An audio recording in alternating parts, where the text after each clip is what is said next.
Previously on Go Forth, Matthias nailed his speech at TEDx Berkeley that he hopes will kick off a whole new direction for his career. It's really cool because it feels like my craft is perceived in a positive way. Lizzy has been hustling to sell out her opening weekend.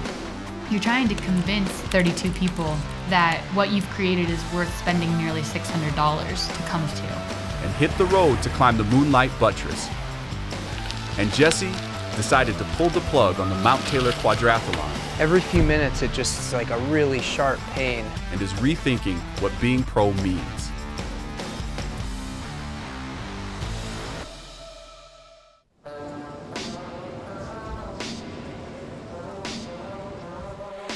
I like to challenge myself in basically everything that I do. Moonlight Buttress is graded at 12 plus and has 6 pitches of 512.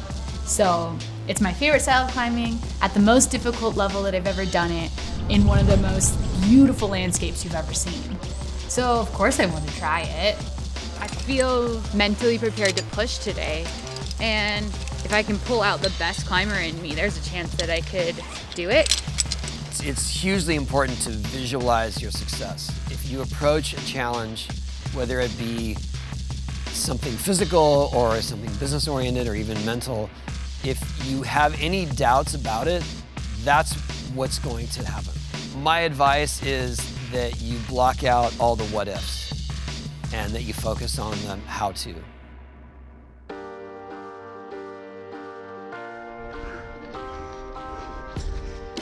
After nearly 4 hours on the wall, climbing the warm-up pitches of the route, Lizzy makes her way to the base of the corners. The corners are the 2 hardest pitches of climbing on the Moonlight Buttress and will push Lizzy to the limit of her skill level. Oh, fuck me. Ah! Ah!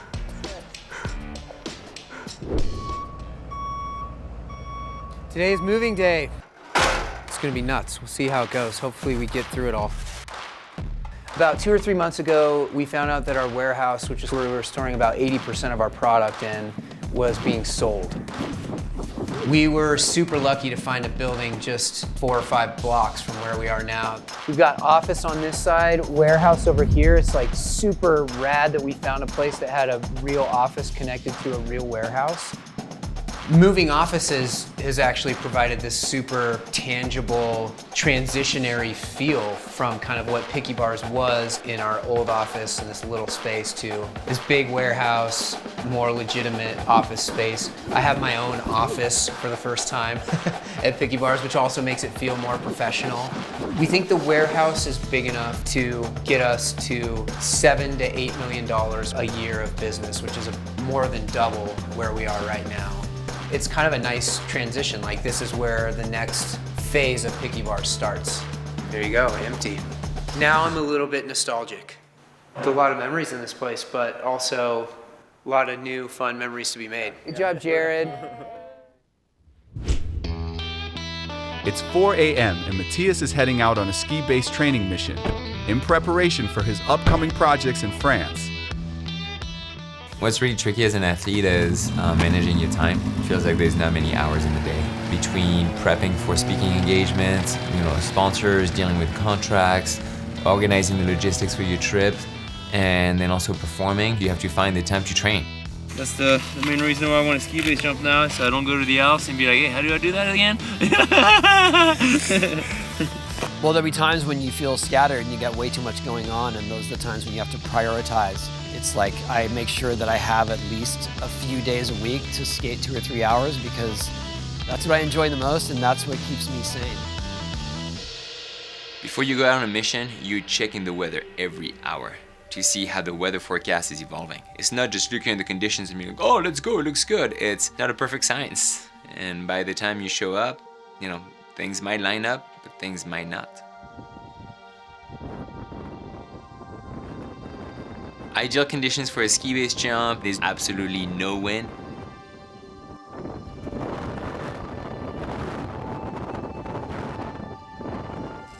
All right, no go, too much wind.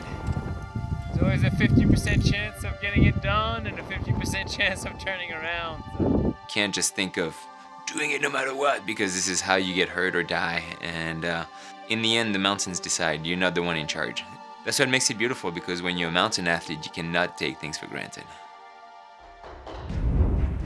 The first corner pitch is Lizzy's first 512 pitch of the day, the most difficult climbing on the route so far.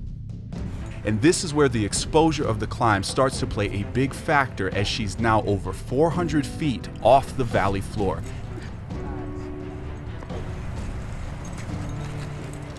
Nice work. Oh, fuck me. Ah! Just remember, your mantra is, you are fucking strong. Steven,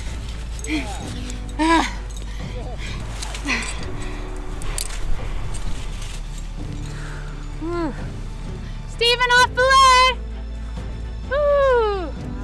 The second corner pitch is rated 512 plus and is the crux of the Moonlight Buttress, meaning it is the most difficult pitch on the entire climb.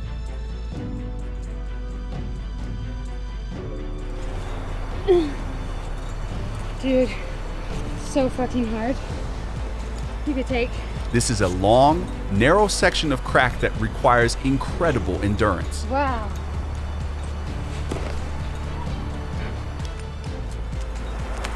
Fuck me. I just stopped having fun. I think I've just pushed through a lot today. And I think I'm worn out at sucking. And I just don't have it in me to keep sucking right now. After struggling on the pitch for over an hour, Lizzy decides to call it quits. I don't know this technique super well, and it completely shut me down. It doesn't feel impossible, but it's something that I'm gonna need to put work into. The cost of doing something new is multiple failures. For the next 5 days, the forecast is predicting rain. Today is not how I want to end my time on the route, that's for sure. Rain on sandstone is a really bad idea. One, it damages the rock and it makes it softer. So if I do take a fall, then I can rip gear out of the wall, damaging the rock and potentially hurting myself pretty bad. With rain in the forecast, Lizzy will have to make the choice if it's worth the risk to continue climbing. I'm super psyched. Today we've got our first visit with Village Family Capital. So investors are gonna come over. I'm gonna show them the place.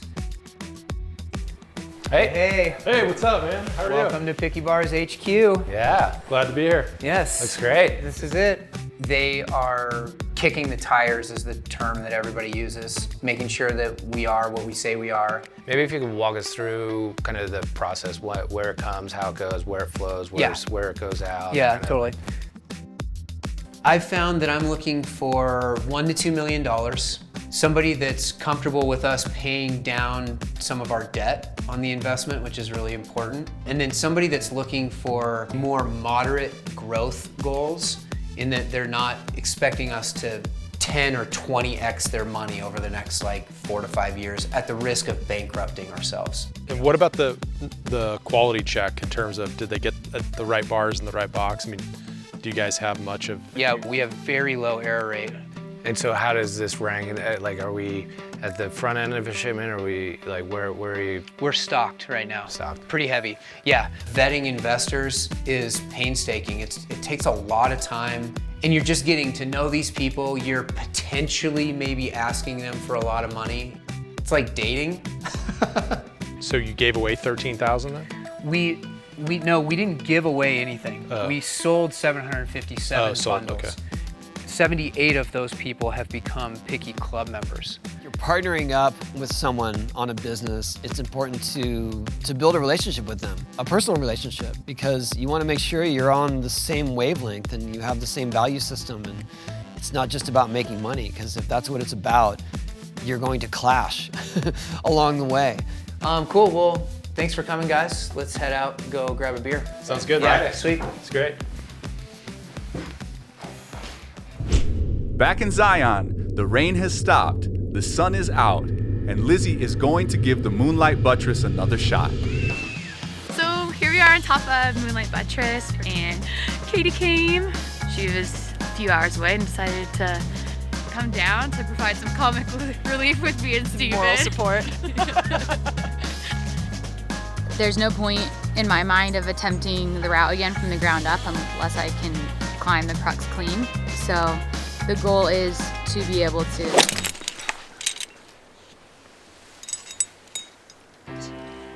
What Lizzy was trying to say is, today she will be climbing the upper pitches, the highest and most exposed pitches of the route.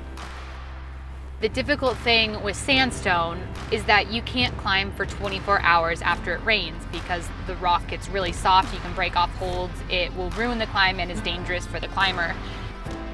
It's really rational to be afraid of falling because you don't place the right kind of gear, you can potentially die. And so for me, it's reminding myself that I know what I'm doing and that I'm strong enough to do it and to commit.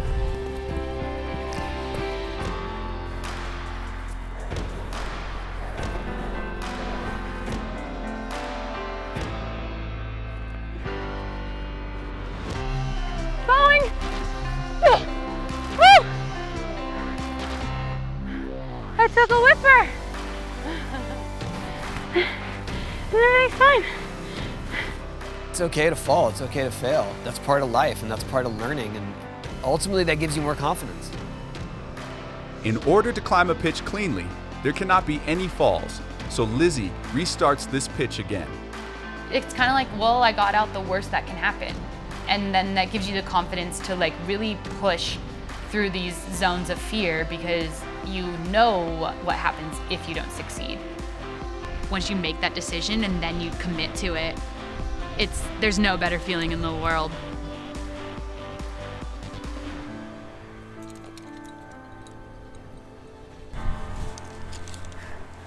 Off the way! You did it. Good job. Thanks. Lizzy just successfully climbed the 8th pitch of the Moonlight Buttress, rated at 512. It's a positive step towards one day reaching her goal of climbing the whole route from the ground up. If you can see the small improvements you're making along the way, you will get there. It just like feels so cool to like access like a really good part of you. Like telling yourself like I know that I can do this, just like, keep moving. And then before you know it, you're like, I think I was in flow. Like I was just in it and just flowing. The Moonlight Buttress is like such an inspiring climb, and I plan on coming back to work on it until I can send the whole route. If you want success, you gotta be willing to try again, to endure the failure and keep going. I tried 900s for 10 years before I made one. So as I'm getting ready to go to Europe, I'm getting a call from Camp USA saying that things have gone crazy in Italy and things are about to be shut down in France and that I should probably not go to Europe because I might not be able to fly home. Europe looks like the worst place to go in the world at this time. I'm deciding not to go because it's too unpredictable to go over there. I don't know anything about this disease. I'm not taking any chances for my family, and I just can't take the chance. As the global pandemic hits the Western US, Lizzy received some bad news from the title sponsor of her opening weekend event. I got an email this morning from Black Diamond. Hey lady, so with all this Corona stuff going on, we may be canceling our trip out to Smith. And if we make it awesome, and if not, you still have the packs and raffle items. Are you kidding me?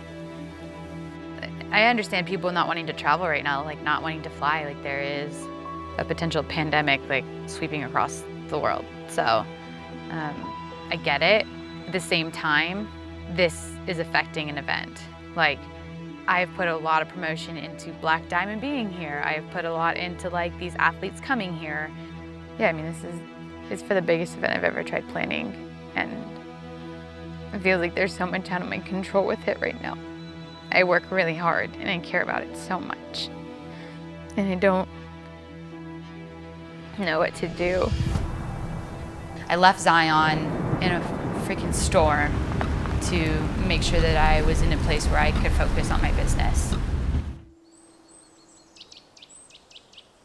And so I decided to cancel the event because I can't imagine being a part of contributing to the spread of this virus. But it's not like as simple as that when you're in my position, because everything that I've done in the last like 6 months of my life and all the effort I put in has just washed away. Today I had phone calls learning that I'm not gonna receive $2,300 back from a venue we rented, and they're not going to provide any partial refund or a credit for a future trip. It's just a loss. And for many people, that's not a big deal. For me, that's my income for a month. It feels so complicated because my work is still requiring so much of me. So I don't have time to get another job. Plus, there aren't a lot of jobs out there. I really just have no idea what I'm gonna do. I was living the good life, so to speak, in the late 80s, making a lot of money, owning 2 houses, living the dream. And all of a sudden, skateboarding fell off in popularity. And suddenly I found myself with 2 mortgages, a child on the way, no real backup plan. And I got busy hustling and did whatever I could. I think that I cherished those years the most because they taught me my resilience. And they taught me that I could figure out other ways to make a living. Coming up on Go Forth, the season finale. Jesse, Matthias, and Lizzy all face the same challenge. It's really hard to know how this is going to affect the investment plan. Right now, there's a lot of risk. I could shake every single contract that I have that could prevent from getting new sponsors. And all their previous plans get tossed out the window. Quarantine life is fine, but I am doing very shitty. Are you prepared to close up shop, or are you prepared to see it through and to ride out the storm?